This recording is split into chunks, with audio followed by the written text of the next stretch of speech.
Bisa Iran menyerang pangkalan Amerika Serikat di Erbil, Irak. Jet tempur AS berupaya menangkal serangan tersebut. Ledakan mengguncang akibat serangan drone Iran menyasar pangkalan militer Amerika Serikat di Harir, di Erbil. Sejumlah pesawat jet Amerika berusaha mencegat serangan drone Iran.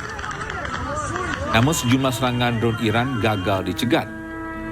Akibatnya sejumlah drone berhasil mengenai pangkalan militer Harir.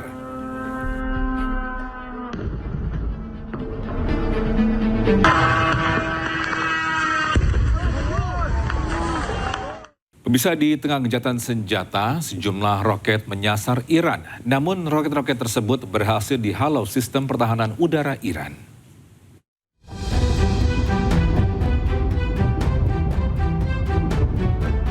Langit malam Iran dihujani serangan dan mengaktifkan sistem pertahanan udara milik Iran.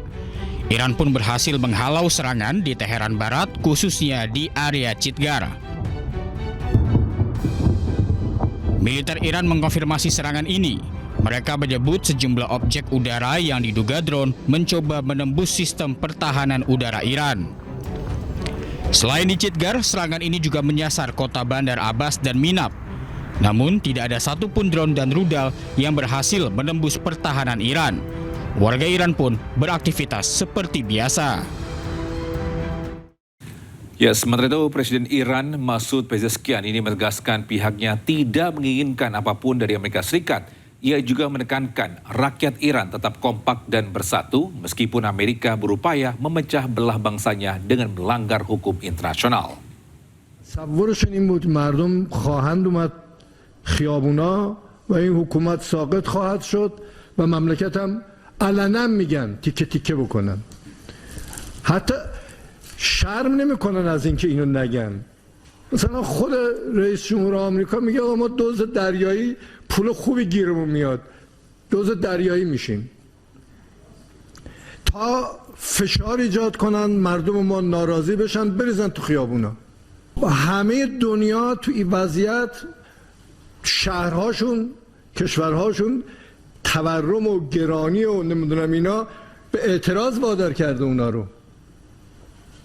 مایی که تو جنگیم، مایی که این همه زدند و اینا، خب طبیعیه باید با یه سری مشکلاتی مواجه می شدیم که شدیم.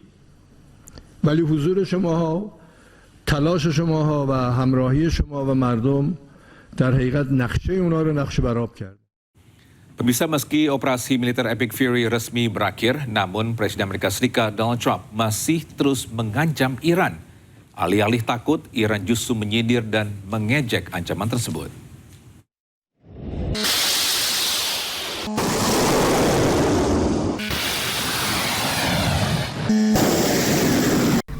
Operasi militer Epic Fury di Iran telah resmi berakhir pada 5 Mei. Menteri Luar Negeri Amerika Serikat Marco Rubio mengklaim bahwa operasi tersebut telah berhasil mencapai tujuan utamanya, yakni menghancurkan kemampuan nuklir dan infrastruktur strategis Iran. Meski begitu, Presiden AS Donald Trump masih terus mengancam akan membombardir Iran jika tidak kunjung mencapai kesepakatan damai yang diinginkannya.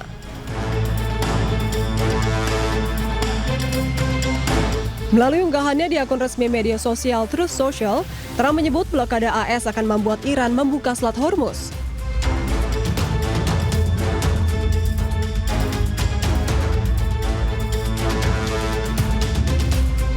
Jika Iran tidak setuju, maka AS akan meluncurkan serangan besar terhadap Iran.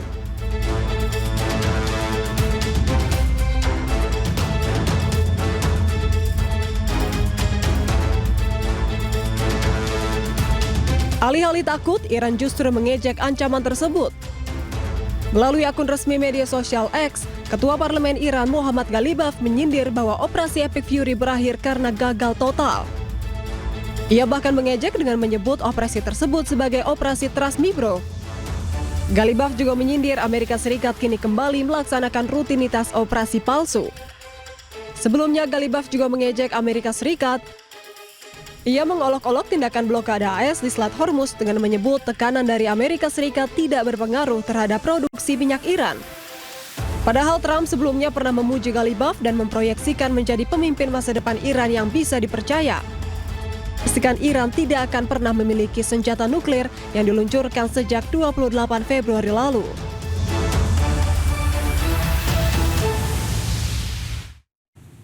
Pemirsa, pasukan militer Iran pamerkan puing drone pengintai yang diduga milik Amerika Serikat di depan warganya. Warga Iran pun bersorak-sorai merayakan hancurnya senjata musuh.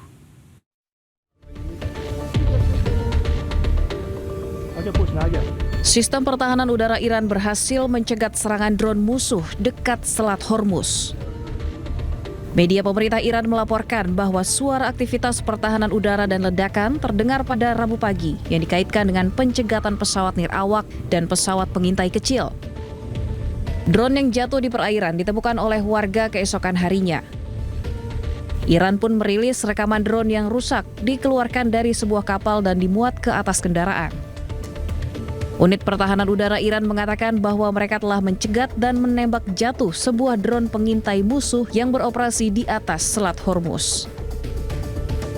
Ribuan warga Iran bersorak-sorai ketika puing drone pengintai dipamerkan di kota Hormuz. Pasukan Iran menyebut puing ini adalah drone pengintai musuh yang mirip dengan MQ-9 Reaper Amerika Serikat. Parade puing ini sebagai pesan kepada Amerika Serikat dan Israel bahwa Iran pantau ketat wilayah udara dan perairan mereka. Ya, semenjak perang pecah antara Iran dan Amerika Serikat, perairan Selat Hormuz ditutup oleh militer Iran. Iran siap menyediakan layanan maritim, dukungan teknis, pasokan, dan bantuan medis kepada kapal-kapal yang terdampar di Selat Hormuz.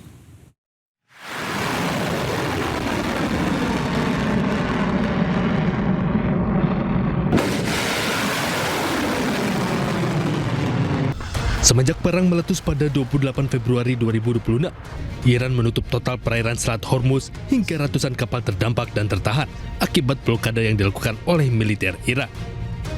Sementara Iran siap menyediakan layanan maritim, dukungan teknis, pasokan dan bantuan medis kepada kapal-kapal yang terdampar di Hormuz dan di perairan teritorial regional. Bantuan pasukan ini hanya berlaku kepada kapal yang melakukan pelayaran di perairan teritorial, khususnya perairan Iran dan pelabuhan Iran. Hal ini disampaikan oleh Organisasi Pelabuhan dan Maritim Iran kepada para kapten kapal komersial.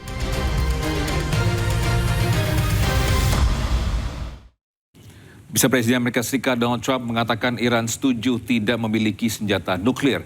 Namun hal tersebut dibantah pihak Iran. Anggota Dewan Kebijakan Iran Mohsen Rezai mengatakan Iran tidak akan bernegosiasi tentang nuklir. Allahu Akbar!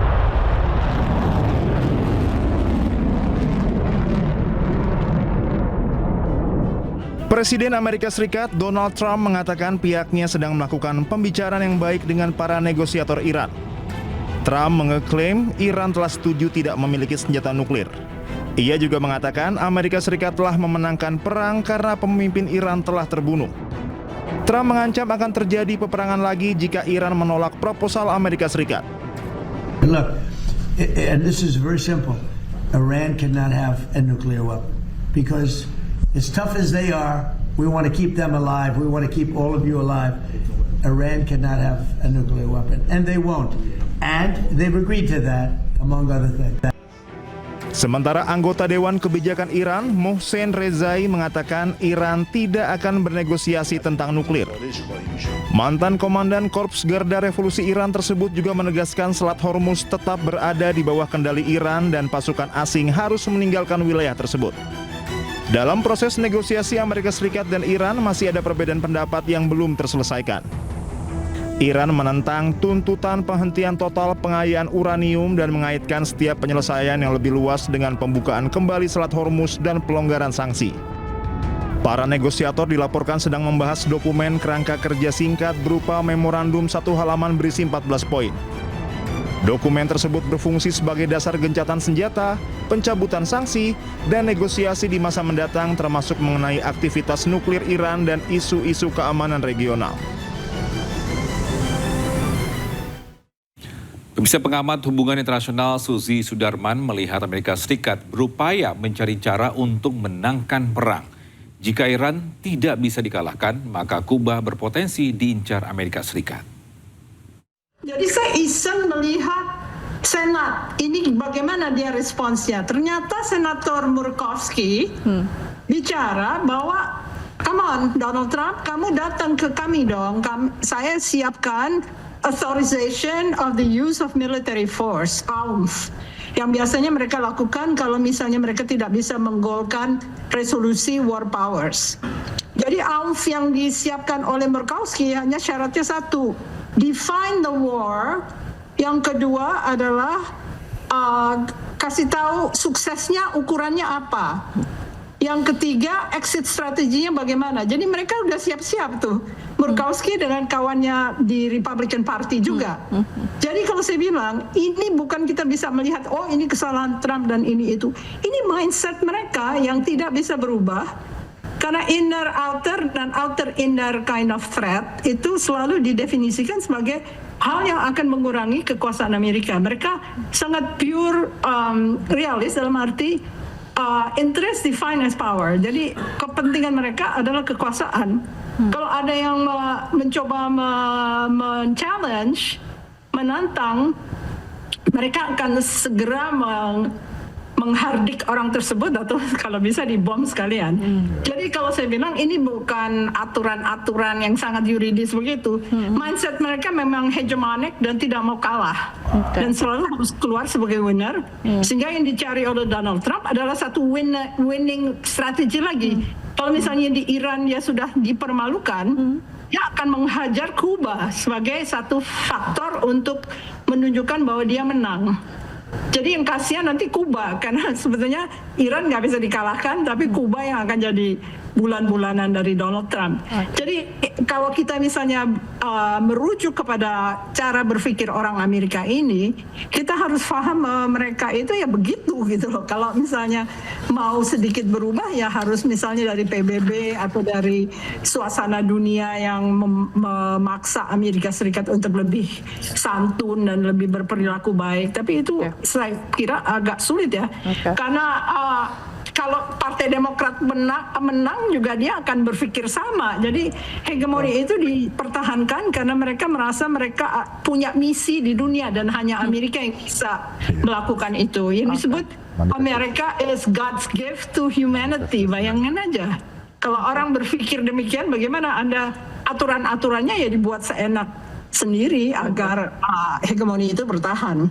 Oke, Bu Susi. Lalu Donald Trump juga sempat menyatakan bahwa peran melawan Iran ini adalah perang kecil begitu. Apa ini maksud perang kecil ini? Dia sengaja melakukan propaganda kok. Itu propaganda Donald Trump yang bilang semua Swift boat atau kapal-kapal boat kecil yang digunakan oleh Iran itu tanda bahwa Navy mereka sudah rusak dan sebagainya. Walaupun memang benar Iran mengalami kerugian besar, tetapi dia memang menggunakan strategi war of attrition. Jadi semakin lama dia bikin putus asa dari Amerika Serikat, makin senang Irannya karena itu dipancing ke arah itu. Dan ancamannya adalah kalau kamu menyerang kami akan buat ini sebagai regional war. Jadi nggak banyak alternatifnya. Sekarang untung Pakistan mendorong untuk menghentikan Project Freedom ya, untuk jeda sedikit sehingga bisa terjadi deeskalasi. Apakah ini akan berhasil? Kita lihat moodnya Donald Trump itu yang nggak bisa ditebak sebetulnya. Oke. Lalu apakah ini juga sebenarnya dalam konteks meremehkan ketegangan yang terjadi saat ini di Selat Hormuz, Bu? Ya pokoknya apapun tujuannya adalah menunjukkan bahwa saya menang dan saya punya inisiatif baru yang kelihatan saya sebagai bully dan melakukan bullying itu secara nyata. Gitu. Sekalipun dia tahu bahwa dia nggak akan mungkin bisa menang dalam war of attrition. Yang bisa breaking news akan kembali usai jeda, tetaplah bersama kami.